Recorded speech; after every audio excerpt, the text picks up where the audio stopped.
Thanks for joining us, Miguel. Straight away, I wanted to ask you about your relationship with Spain, because the last time we spoke, I knew you'd lived in Spain. I didn't know you'd lived in Spain for half your life. So tell us about your relationship with Spain, how it developed, and how Spanish football became such a part of your life that it led you to write this book. Like you said, I'm 41. I lived almost 20 years in Spain. So eventually when you live half your life in a country, it becomes your own in a sense. And being Spain, country that is so alike Portugal in so many things, it made it easier to do that transformation. But actually being born in Portugal, Spain being your only neighbor, eventually you get connected with Spain somehow throughout your life. And during the 1990s, when I grew up, in a town called Guimarães up north of Porto, very close to the Galician border. I remember I was a kid and I went with my father to Vigo. We would pick up the Football Dom Balón magazine, or we pick up Marca, because basically my football introduction to the world coming from Portugal really started by reading magazines from all around, like Onze from France or Guerrin Sportif from Italy or World Soccer from the UK, and seeing a lot of television on satellite. And actually one of my first experiences watching football was watching Diego Maradona play for Sevilla in Vigo, because my father really wanted to see him live, and it was a one-time opportunity. Sadly enough, I don't remember much because I was quite young, but it was, since day one, eventually also having Paulo Futre was my idol back then, playing for Atletico Madrid. Of course, that got a lot of coverage in Portuguese media. So eventually, if you're coming from Portugal, you have to know some stuff about Spanish football. What I didn't know, basically, was stuff about Spain as a nation, the complexity of Spain. That you only understand if you live in it. You only understand if you move there.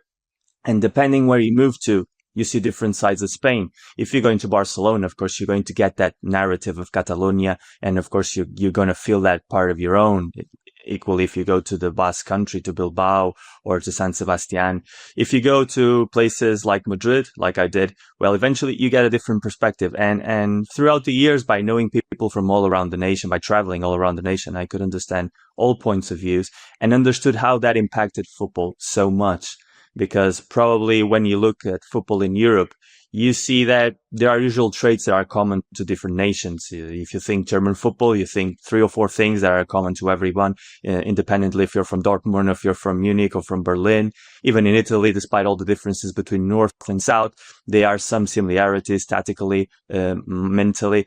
But in Spain, it's absolutely crazy how different they can be if you are in Galicia up north or if you are in Seville down the south. So that was one of the things that made me really interested on how Spain as a nation and Spanish football as an identity are so diverse. And when I finished writing Bring Me the Horizon, the book about Portuguese football, I knew I had to cross the border and do this one as well. Miguel, we want to talk about the variety of Spain that you've already touched on. I mean, I think it's one of the things that you help people to grasp so well in the book, that it's not like the cultural differences, say, within the UK between London, Manchester, Liverpool, Newcastle. It's something more profound than that in society, as if Spain is almost a collection of different countries. It's one of those things that I still find amazing, actually, that Nolito, for example, as someone from the south, was able to thrive so brilliantly at Celta in a way that he didn't always at Manchester City, where he said that culturally he found it quite difficult, for example. But another big part of the fact that you explain this throughout the book is the fact that you knock out a few cliches of Spanish football. You get rid of a few cliches of Spanish football. And some of those surround the two teams that are discussed most globally, Barcelona and Real Madrid. I guess, firstly, did you feel a responsibility to really hammer some of these cliches and point out why they're incorrect? And secondly, did you feel yourself that you were a bit refreshed in looking at, say, Barcelona and Real Madrid in a way that we rarely do in modern football? Yes to both. Exactly. I thought especially regarding Real Madrid. I think Real Madrid is a very misunderstood football club in modern times. I don't think they help themselves a lot. That's also true. But there's a richness in the history and the culture of Real Madrid that usually doesn't cross the border, not only the Spanish border, but even the border within their own supporters. So I really wanted to press those differences from the official narrative, at least what is more common knowledge, as a club being linked to Franco's right-wing dictatorship, and that being a part of their success, which was not true. At the same time, being a club not connected with the youth academy, where the Quinta del Buitre famous generation of the 1980s was produced homegrown talent and took them to win a record 5 consecutive league titles. So there's a lot about Real Madrid history that is worth well knowing, and usually doesn't get the recognition that Barcelona has. On the other side, Barcelona has been able to create a narrative around the Catalan spirit, which is true, which has been present throughout the times, as a club that is very focused on the youth academy, which is also true. But eventually that Barcelona only exists after Johan Cruyff was signed as manager in the late 1980s. The Barcelona before, and even during some time afterwards, was a very completely different Barcelona club, much more similar to what people say Real Madrid is now. The thing of signing the best player in the world, regardless of how they cost, the way they brought in Cruyff as a player, also Diego Maradona, even Gary Lineker back in the day.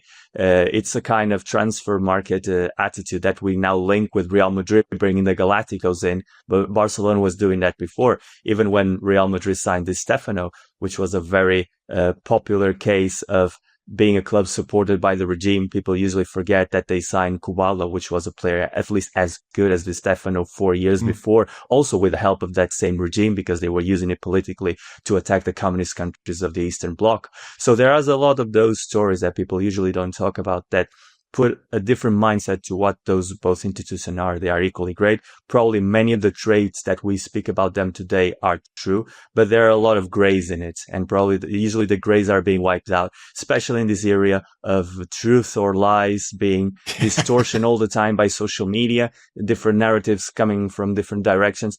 So I thought I had a responsibility to put that in perspective.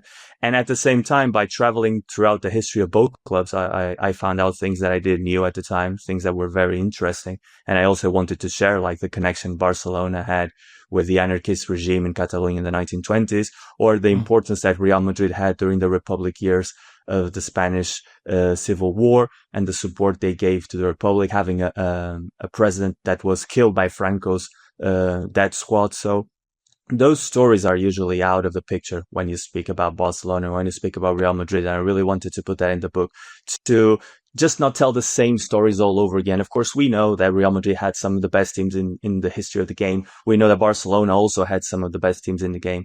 People know all those stories, saw the matches, or at least saw highlights of the matches. But what are the little stories that people usually don't know about that I wanted to reflect on the book? I guess as someone who's loved Spanish football for most of your life, having that opportunity, and you talk about the ability to discover as well. And I always go on about this, but I feel it's something that's quite lost in the modern world, like the sense that if you're an authority on a subject, it feels that, you know, the way that you frame yourself on social media, you should come out and say you know everything about it, when there's no one who knows everything about anything. And I think that's quite beautiful, like that you're just saying, actually, the responsibility to discover stuff as well is a huge part of it, and is a huge part of arriving at a work like this.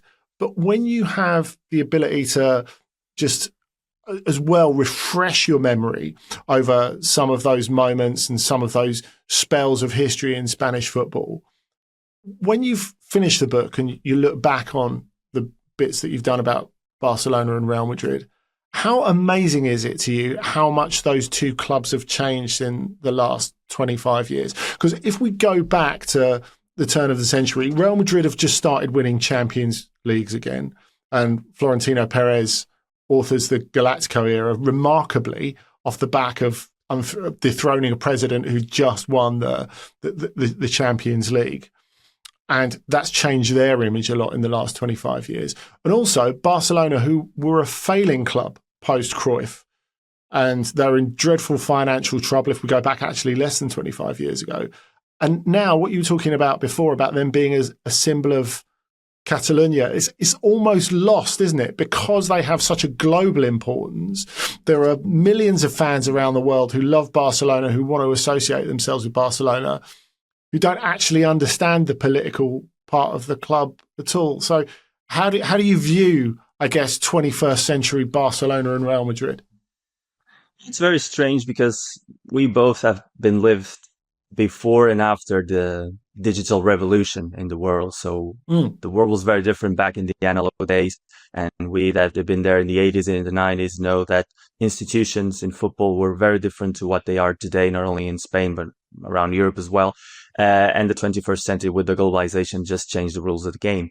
So like you mentioned before, Real Madrid was a broke club in the 1990s. The end of their famous La Quinta Buita generation, who never won an European Cup, was also explained because the club was so broke. They had to sell Martin Vasquez, was a very talented player, to Torino in Italy. And we're talking about Torino, we're not talking about Juventus or Milan or Inter, because they couldn't afford to pay salaries. The first computer only arrived Real Madrid offices at the late 1990s. Probably there were people with computers at home before Real Madrid. So it's a very different image of the club that we see today, like a huge multinational. And of course, Florentino Perez brought a huge change to the club, changed the way the club is seen from the outside, but also within the inside. And he understood with his businessman mindset that he had to change a lot of the stuff that the club was doing at the time, even though, like you mentioned before, in the 1990s, late 1990s, they were beginning again to be competitive in Europe. They were beginning again to be winning Champions League and winning the league. But Perez brought him to the 21st century and understood that globalization was the path. And to be a global club, you had to be deprived of any political sense. I think that is why one of the reasons that people look at Real Madrid and they don't understand their history and their past in a political mentality, because the club don't want to. They understand that if they have fans in the United States, in Indonesia, in Australia, they don't care about politics in Spain of the 20th century. They only want to have the best players in the team and they want to win. And Barcelona got to the same conclusion a little bit later, probably because when they enjoyed their best moment was with someone that was profoundly Catalan and was profoundly connected with the cause, like Pep Guardiola. And I think during the Guardiola days, it was him, more on a personal level, that raised the awareness of Barcelona as a political, social institution in Catalonia at a time as well when politics in Catalonia were having a very turbulent moment with the national state, because they were fighting for the referendum of independence like Scotland did. So it was like a conjunction of time. But once that situation was surpassed in different ways politically, and once Guardiola left the club, I think Barcelona started to look like a little bit like Real Madrid and tried to undress any politicalness regarding their Catalan identity and spread out their image to the world, because they understood they were Messi's club and Messi had fans all around. So Barcelona would have to take advantage of that and become to be a more global club. And now today, if you talk with Barcelona supporters from India or from Mexico, they really don't care about the anthem. They will sing the anthem. They will say Visca Catalonia. They will say all those sentences that people in Catalonia have been saying for decades, but they really don't understand what they mean. And they really don't want to understand what they mean. They just want to see Lamine Yamal play. They just want to sign the best player available in the market. So Barcelona suffered deeply because probably the last board before Laporta came in, with first Rosell and Bartomeu, simply didn't know how to manage the transformation of a club so connected with that Catalan cause to a global brand. And probably did some mistakes regarding mainly contracts for players that weren't probably as worth as they were being paid, and that had a consequence. But at the same time, Barcelona found a solution within themselves, within the Cruyff mentality of bringing youth academy graduates. And probably if Barcelona wouldn't be in such a hard financial crisis, would have taken a lot more time to have the likes of Lamine Yamal play on the first team, or other players like Pau Cubarsí or Alejandro Valde. So Barcelona had a cure to his own illness, basically, within their youth academy system. And that also explains why the Barcelona that we know today is a club made by Johan Cruyff. And I think that is undisputable. Yeah, it is. And I think that, to me, is one of the key bits in the book, certainly in the Barcelona part of the book, where you're quite unequivocal about Cruyff being the key figure in Barcelona history. I mean, as time goes by, and as you say, the global projection of Barcelona and Real Madrid, and thus the global projection of Spanish football changes, does what Cruyff did become even more remarkable? Because he shaped the history of Barcelona as a player, not just the history, the mentality of Barcelona as a player, then as a coach, and also without being intensely political himself, really lent into respecting the political side of the club as well. So, I mean, even if like you had a similar figure to Pep Guardiola taking over Barcelona now. So I guess that's what they hoped Xavi would be, for example. It didn't quite work out like that, even though he did some good work there. But there could never be another Cruyff, could there? Because of all those different things he managed to accomplish and all those different areas that he managed to affect so profoundly. Yeah, that's basically why when he left the club, when he was forced to leave the club back in 95, they had so much trouble in the following years because they were never Cruyff. They were never as good as Cruyff for supporters. They were never as important as Cruyff for the press, for the local press. So you had Sir Bobby Robson during a season playing for winning the Spanish Cup, winning the Cup Winners' Cup with the best Ronaldo Nazario everyone could remember, losing the league by just 2 points against the brilliant Real Madrid, coached by Fabio Capello, and being criticized every single week just because he wasn't Johan Cruyff, just because he was British. Then you have Louis van Gaal, who was basically tagged as the anti-Cruyff, winning 2 league back-to-backs. Although he wasn't successful in Europe, neither was Cruyff. Cruyff basically won an European Cup for the 5 seasons he was there in the competition, so it was not probably the best record for a manager to show for. And Van Gaal basically turned Barcelona into a winning machine during those late 90s, early 2000s, but he wasn't good enough as well because he wasn't Cruyff. So when they passed through that period until Rijkaard came, and Rijkaard was successful because the first thing that he said is, I'm not Johan Cruyff, but I'm guided by Johan Cruyff. I am a man picked by the man himself. So that gave him time to create that winning team of the mid-2000s. And of course, Guardiola was Cruyff's baby. He was Cruyff's anointed successor from since he was a player. So those kind of characters only could thrive in a very tough environment that is Barcelona because they had the seal of approval of Cruyff. While Xavi, if Cruyff probably was alive and he would have endorsed Xavi the way he did with Rijkaard and Guardiola, probably he would have bought some time for himself to develop his idea. But since Cruyff was not around and since Guardiola has decided not to politically appoint any successor for himself and decided to go his own way, which is fairly logical to do if you're having a career right now as a manager, while Cruyff was a retired man when he did that with Rijkaard and with Pep, then of course it's a tough club to be in. And Xavi had all the traits to be Barcelona's Rijkaard. He probably wasn't given enough time and he had a difficult situation to deal with. But the way he promoted so much youngsters like he was promoted himself back in the day resonates with that idea that all goes back to Cruyff, all goes back to that idea that just create your own philosophy, believe in it until the end and go all the way. And that's how you win people's hearts. It's funny, isn't it, how we frame Barcelona and Real Madrid as absolute opposites. As you say, especially in this globalized market, they actually probably have a lot more in common, just like we like to frame Bayern and Dortmund as complete opposites, and globally they have completely the same interests. I think the interesting thing is how we frame Barcelona as about collective football and Real Madrid about the veneration of the superstar, of the superstar individual. But if I can sit you on your Spanish-Portuguese fence for a minute, what about Cristiano Ronaldo? Because he is someone who, for example, I think showed that Real Madrid is actually about the institution rather than the superstar, because he had 9 years there, scored more than a goal a game, and yet there were points at the time he was there where he came out and said, because he couldn't keep it in, he found it so frustrating that they didn't love him more. You know, it felt like he had respect, but maybe not that unconditional love that he might have got at other clubs, and maybe even that he had at Manchester United in his first period there. Yeah, for sure. In a sense, Real Madrid, like you mentioned before, the great protagonist of Real Madrid history is Real Madrid, is the football club. So if you accept that, if you are a great player, if you're a great manager, and you accept that Real Madrid comes first, and you make people understand that you have accepted that, they will love you to the end. It happened, for instance, with Zinedine Zidane. If you look back during the 5 years that Zidane, or 4 years that Zidane played for Real Madrid, his numbers aren't great.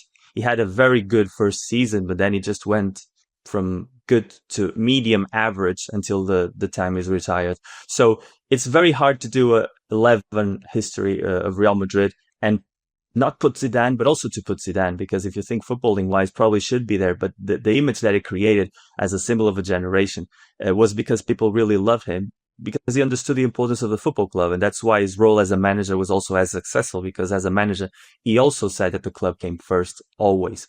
And that happened also with Ronaldo Nazario, probably during his stint there. It happened with some academy graduates like Raul, for instance, or even Iker Casillas, Sergio Ramos. And Cristiano is the kind of guy that believes that he comes first, second, third, whether it is a football club or it is a national side. So in a sense, he was also a multinational, playing for a multinational. And that is something that we now are living in the 21st century. Players getting as big or even bigger as football clubs. And while Messi, because he was academy graduate, because he was not as spoken out as Cristiano, and because he really loved the club, because the club basically took him when he was a teenager, gave him a life that he probably wouldn't have if he had stayed in Argentina. So the love and devotion was genuine, and people understood that. Cristiano knew that he came to Real Madrid to be the best in the world, but that they would help Real Madrid become also the best in the world. So it was a relationship between equals. And Real Madrid supporters cannot stand someone believe they are equal to them as an institution. And neither Florentino Perez cannot stand to have a player who feels that is equal to him. He was famously once called by Butragueño as a superior being, as to be an all-knowing force within the club.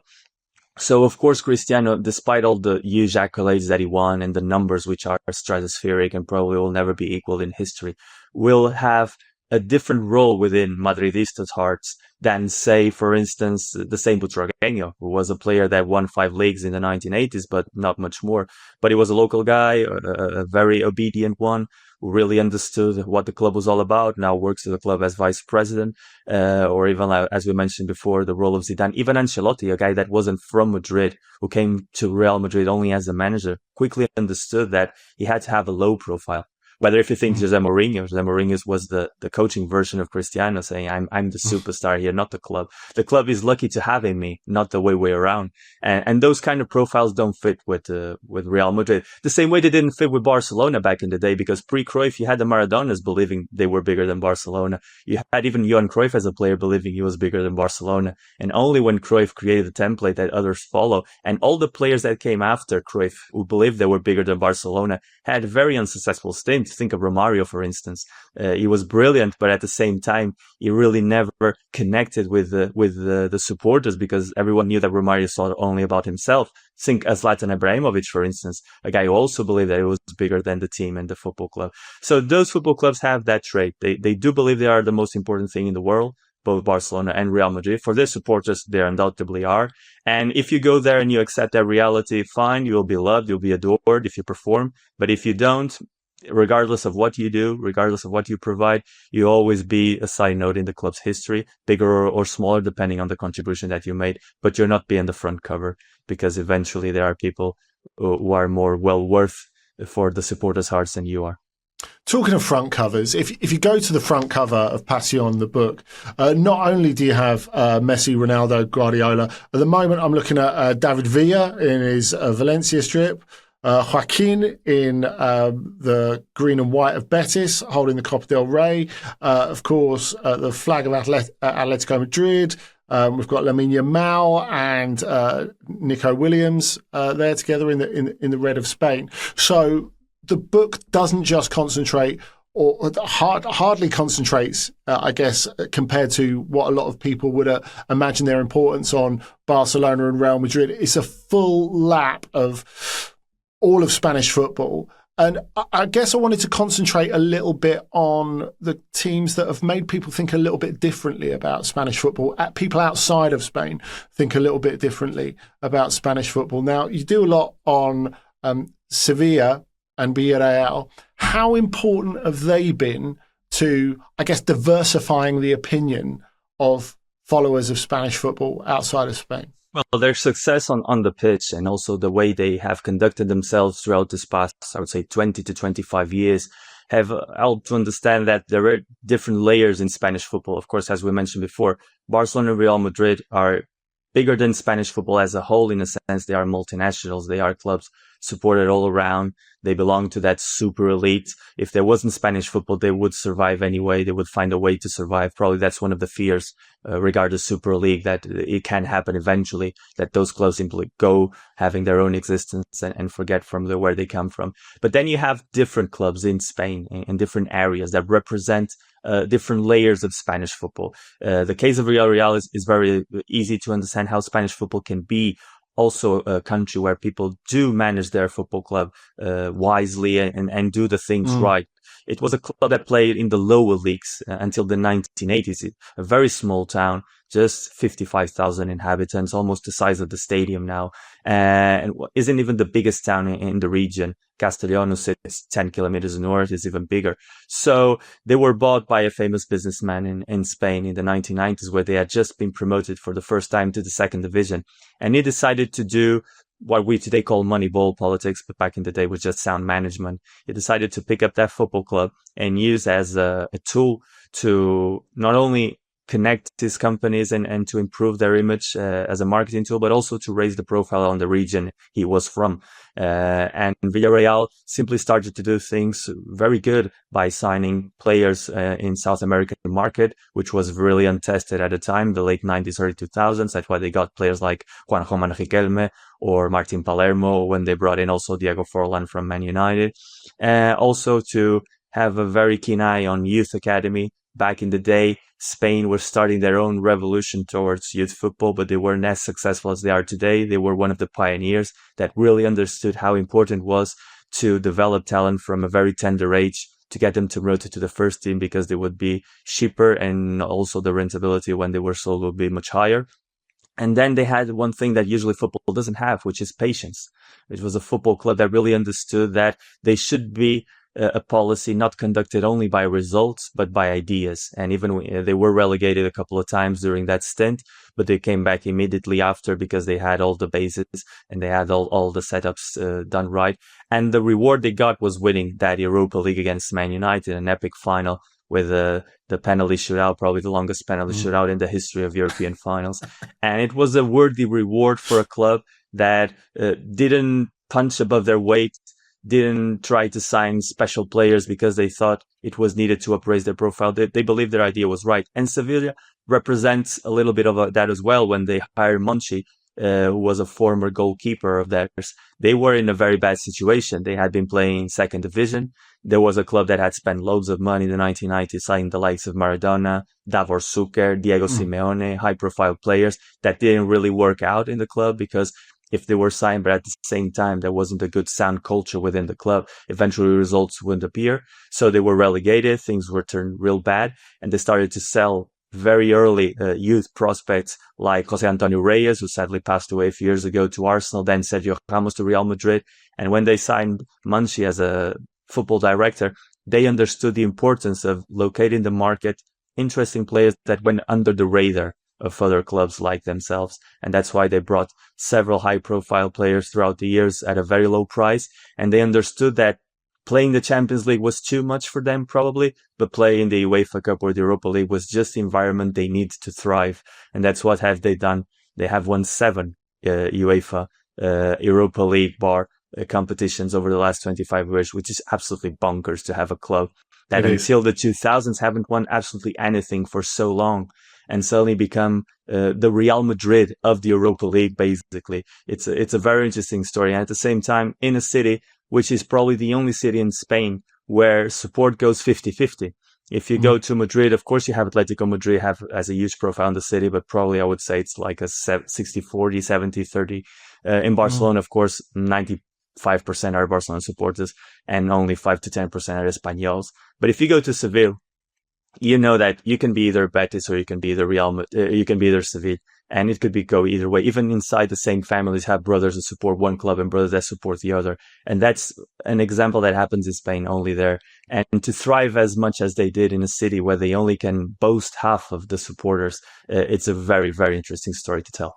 It's an amazing thing, isn't it, when we discuss Sevilla and Villarreal, the fact that Sevilla are very much the headline act, and Villarreal, as you say, are I guess, almost a little brother to Valencia, little brother in La Liga generally. They only have that one Europa League, even though, of course, that's a fantastic achievement.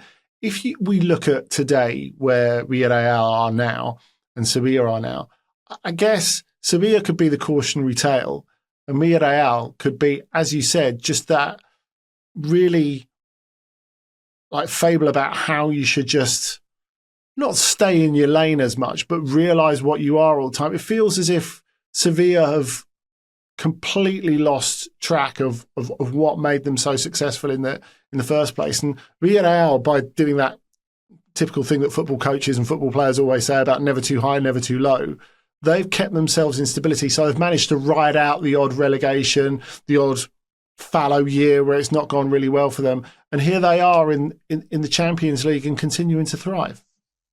Yeah, and if you pick the extreme example of how not to do things, you get Valencia. Valencia, of course, was the side that played 2 Champions League finals back to back, and they lost both. The only time it happened in history. And at the early 21st century, they had won 2 leagues. They had won a UEFA Cup. They had played 2 Champions League finals. So they won one of the hottest tickets in Spanish football. And now you look at Valencia, and it's a bankrupt club for almost a decade now. A club that needs to change the stadium, but at the same time doesn't have the enough funds to build a new one. So they are in an impasse situation. They don't have the money to sign players, but they keep on producing youth academy talents, but they need to sell them immediately so they can continue to play on the first division. And they actually became from being title contenders, and even when Guardiola and Mourinho were fighting for the league, before Simeone arrived at Atletico Madrid, Valencia were the ones that finished third. Coached by Unai Emery, they finished third like 3 seasons in a row. So they were the team that everybody thought would eventually win the league when Barcelona and Madrid had a year off. And now you look at them and they probably are more concerned with relegation every season than to even enter European competitions. So they are the extreme example of how things are not done well in Spanish football, the same way that northern neighbors Villarreal became the examples of how things can be done good. The same at the Basque Country with Real Sociedad, who in the past 10 years also changed their mindset and started to do things in a different way, and they got the results that they were looking for. And you have different clubs in Spain that are moving towards that direction. Think about Celta Vigo. I think it's a club that is sustainably growing progressively. And then you look at Deportivo, who, like Valencia at the turn of the century, was one of the hottest tickets, was one of the most important clubs in Spanish history. And now they're just playing second division football, coming from the third division just a couple of seasons ago, because they've done things the bad way. So Spain is very rich in that. They always have the stories of success, the stories of failure, and also the cautionary stories taken to the extremes of big names from the past that now are living hard times, and small sides that really understood that, like you said before, I cannot punch above my weight. I cannot try to fight for the league. I cannot try to fight to play Champions League, even if eventually I do get a good season and get to play it. But that cannot make me change the way that my path is set and done. Yeah, exactly. Exactly. I guess that's it, isn't it? I guess as well, like something that really comes across in the book is the sense of the political side of Spanish football, and you can't separate Spanish society and Spanish football. Now, I guess a lot of people out there say football is an escape from politics and sports shouldn't be political, which I personally think is not correct. I don't think you can separate sports and politics ever. But it's more intensely felt in Spain than elsewhere. I mean, why is this for you? Is this because of the makeup of Spanish society and the makeup of Spain as a whole? And I guess if you were trying to frame it in a way, apart from outside your book, say if we were just having a chat like now, and you were trying to frame how you could to someone how political Spanish football is, would you say that the growth in popularity and profile of Athletic Bilbao, for example, is the way that you would best frame an example of that?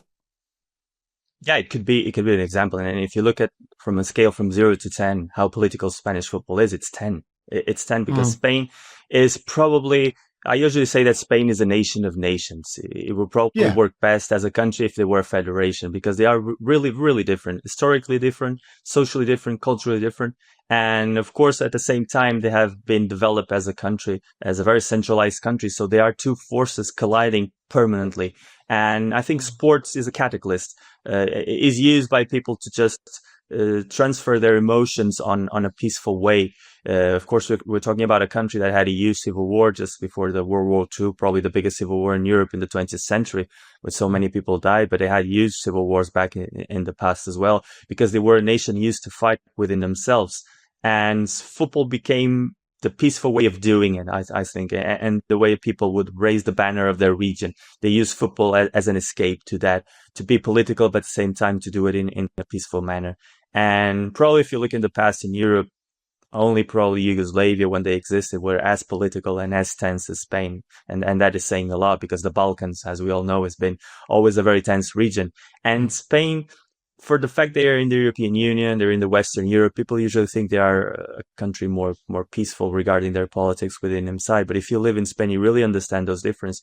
You really understand that the height of Basque football, as you mentioned, the support of an athletic club and even Real Sociedad coincided with the height of that's by ETA, the terrorist formation that defended the independence of the Basque country, or Euskadi as they call it. And you understand how important there is for the Catalan cause to have a club to be so well beloved internationally as Barcelona. At the same time, you go to a match in Galicia, which is a region that is not as separatist as the Basques or the Catalans, but have a huge identity of their own, much more similar probably to the Irish or to the Welsh, than even to the rest of Spain, by weather, by ways of living, by hobbies. And you go there and you see tons of flags from Galicia, independent parties, especially if you go to Vigo and Na Coruña, because people understand that is the only way they can express their allegiance to their nation. And then, of course, you have the other side, because when you go to Madrid, or even when you go to Seville, who belong to the old Castile, then you have the Spanish flag all around. And the Spanish flag doesn't mean unity. It means that we are the country that we should be. We are the country that is meant to be. And that means that you all have to be under this flag, and you all have to be supportive of our idea of state. So that's why the rivalry of Barcelona and Real Madrid for so long fueled in politics. There's a lot of people from Barcelona that support Real Madrid, and a lot of people living in Madrid that support Barcelona. But the two different ways they live their lives use football as an escape tool, especially during the fascist years of ruling, because then with censorship, you couldn't just express what you felt. You couldn't go out on the street and say that you were pro or against independence of the Basque country or Catalonia, but you could go and support your local team. You could go to athletic club match, and if the club beat Real Madrid, you were beating the state. So you were being twice as happy, football-wise and politically-wise. And at the same time, if you were in Seville, for instance, there was a lot of migration within Spain. The same thing that happened in the UK when the Industrial Revolution kicked in. So there was a lot of migration in Spain in the 1950s from people from Andalusia were extremely poor, and they moved to the Basque country, and they moved to Catalonia, where all the big industries were, and they were treated like second-hand citizens, basically, from the locals. So when their football clubs came into town, when Betis came into Barcelona, and they beat Barcelona at the Camp Nou, for those people who were living on the outskirts, that was a double win. It was a win of their football club, but it was also a vindication of who they were. So there's a lot of stories like that in Spanish football. It's not just the typical politics of just getting nations independent from one another. It's also the differences within the country and how they perceive themselves, how the South is perceived as being a very different nation from the North. The North people think they are more hard workers than the Southerners. The Southerners think the Northerns are much more inclined to believe they are superiors to themselves. So there are so many cultural differences, and the book is also very cultural. It speaks a lot about cinema, music, literature, because they also reflect those trends, and those inner fights that exist within Spain are reflected in football every single weekend. I guess the remarkable thing is when we look at the success of the Spanish national team in the 21st century, it was always used. If we go back to before Euro 2008, the fact that Spain is so diverse and, like you say, this nation of nations, that was always used as the excuse as to why Spain weren't able to do it at international level, that the talent was there, but maybe the unity wasn't. That we can talk in England about, maybe Liverpool and Manchester United players not getting on that well or keeping themselves within various England camps in the past, training camps in the past. But this is something different. And I guess when we go back to 2008, 2010, the fact that you do get this balance, this acquiesce, if we're taking inspiration from your shirt at the moment, of players between Real Madrid and and Barcelona. And now that diversity is even better expressed, not just because you have like a Basque core, and as you say, you look at the academies at Athletic and Real Sociedad and how they're able to produce players. Maybe that's inevitable that you're getting Basque players at the heart of the Spanish national team. I think culturally, it doesn't feel, and it's never felt inevitable that you've had Basque players happy to be at the heart of the Spanish national team. So I guess my question to you would be, what has really changed, and how significant is it when one of the other cliches of Spain internationally has really been, or Spanish football, has been how badly Spanish football has handled racism and racist incidents. And now, for the first time, with this completely new generation that won Euro 2024, you have two non-white players, the sons of immigrants, leading the way. What potential does that have to change the face of Spanish football? And how has the national team changed in the last couple of decades? The main thing that made them change in 2008, that began that treble of titles with the 2 Euros and the World Cup, was the will to win. I think there was a time when a generation of players who grew used to win youth academy tournaments back in the late 90s and early 2000s, simply grown used to the idea of winning. They started to believe in themselves, and they found a manager in Luis Aragonés which was obsessed by winning. So they started to understand that they had to put their differences aside, because the differences were still there if they wanted to prevail and they wanted to win. And I think before that, probably the will to win wasn't there. They didn't believe in themselves as much. They always had the difference prevailing instead of a common goal. That happens with different great generations in Spanish football. They usually had a core of Basque players in the early 80s, for instance, when they were dominating the game, but they weren't really connecting with the players that were in Spanish. You had a very good generation also in the 1990s, but there's always a clash between players from Barcelona and Real Madrid. So when you got that generation of players, with Xavi being as friend of Iker Casillas as he was of Puyol, and Casillas of Sergio Ramos, you had that bond being built since they were teenagers, since they were playing for the under-15s. They really understood the importance of friendship, being superior to the differences between both their clubs and the regions they came in, and also having a manager that was strong-willed enough to allow them to thrive, to pick up the rotten apples from the past, like it happened with Raúl back before the Euro 2008, and just allow the new generation to thrive and to prosper. I think it was key. And having a player scoring the winning goal of the 2010 World Cup as being Iniesta, who is a player that thrived for Barcelona, which made him also a Catalan symbol, but also comes from the old Castilian Albacete region. So he made him profoundly Spanish as well. And being a player that is beloved by everyone because he never says an ill thing about anyone, probably was the perfect representation of what that generation was.